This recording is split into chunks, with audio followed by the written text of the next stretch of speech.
ఎన్నికల్లో ఇచ్చిన మాట ప్రకారం ప్రతి విద్యార్థికి 15,000 తల్లికి వందనం పేరిట ఇస్తామని జల వనరుల శాఖ మంత్రి నిమ్మల రామానాయుడు అన్నారు.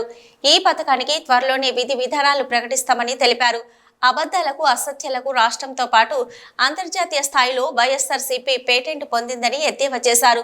అమ్మఒడి పథకానికి తూట్లు పొడిచిన వైఎస్ఆర్సీపీ నేతలకు తల్లికి వందనం గురించి మాట్లాడే నైతిక అర్హత లేదని దుయ్యబట్టారు. ఎలాంటి కోతలు లేకుండా తల్లికి వందనం పథకాన్ని కూటమి ప్రభుత్వం అమలు చేసి చూపిస్తుందని జల వనరుల శాఖ మంత్రి నిమ్మల రామానాయుడు స్పష్టం చేశారు. ఆగస్టు 15 నుంచి రాష్ట్ర వ్యాప్తంగా 183 అన్నా క్యాంటీన్లు ప్రారంభిస్తున్నామని వెల్లడించారు.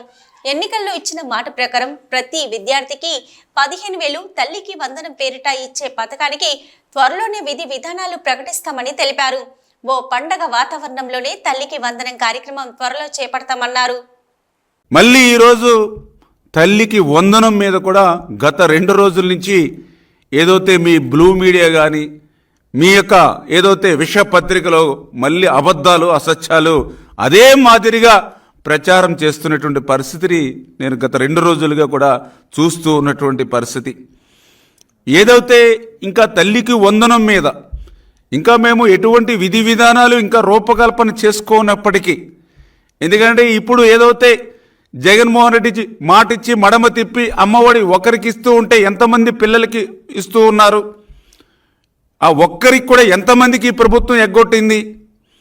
మేము ఏదైతే హామీ ఇచ్చినటువంటి ప్రకారం 2 ఉంటే ఎంతమందికి, 3కి ఇస్తే ఎంతమందికి, ఎంతమంది పిల్లలకి ఇస్తే ఎంత మనం బడ్జెట్లో మరి పెట్టాలి, ఇటువంటి వాటన్నిటినీ కూడా మేము ఇంకా విధి విధానాలు ఇవన్నీ కూడా ఆలోచన చేసి ఈ తల్లికి వందనం ఎప్పటి నుంచి ప్రారంభించాలి అనే దాని మీద ఇంకా మేము ఆలోచన చేస్తూ ఉంటే మరి ఈలోపుగానే తల్లికి వందనం మంగళం పాడినట్లుగా మరి వీళ్ళు విష ప్రచారానికి పూనుకోవడం అంటే చాలా చాలా సిగ్గుచేటు.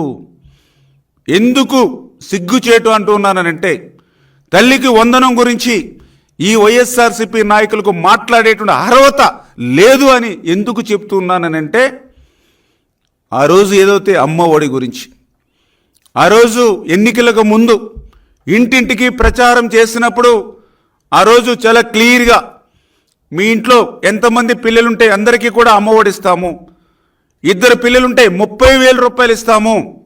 ఆల్రెడీ ఇప్పుడే మీకు ఈ ప్రెస్ మీట్ అయినట్టు నా వీడియో కూడా స్వయంగా ఆ రోజునటువంటి ముఖ్యమంత్రి మరి జగన్మోహన్ రెడ్డి సతీమణి భారతీరెడ్డి గారు ఇంటింటికి వెళ్ళి 2 పిల్లలకి 30,000 రూపాయలు ఇస్తామని ఎట్లా ప్రచారం చేశారో ఆ వీడియో కూడా మీకు ఇప్పుడే మరి చూపించడం జరుగుతుంది. దీని తర్వాత ఈ రకంగా మీరు 2 పిల్లలుంటే 30,000 రూపాయలు ఇస్తామని ఆ రోజు చెప్పి అధికారంలోకి వచ్చిన తర్వాత మరి మాట తప్పి మడమ తిప్పి ఆ రోజు 2కి మేనమామగా ఉంటానని చెప్పి మరి ఒక్కరికే మీరు మేనమామగా ఉండి ఆ యొక్క పసిపిల్లలను కూడా మరి వాళ్ళ తల్లులను కూడా మోసం చేసినటువంటి చరిత్ర మీది కాదా అని చెప్పి నేను అడుగుతూ ఉన్నా.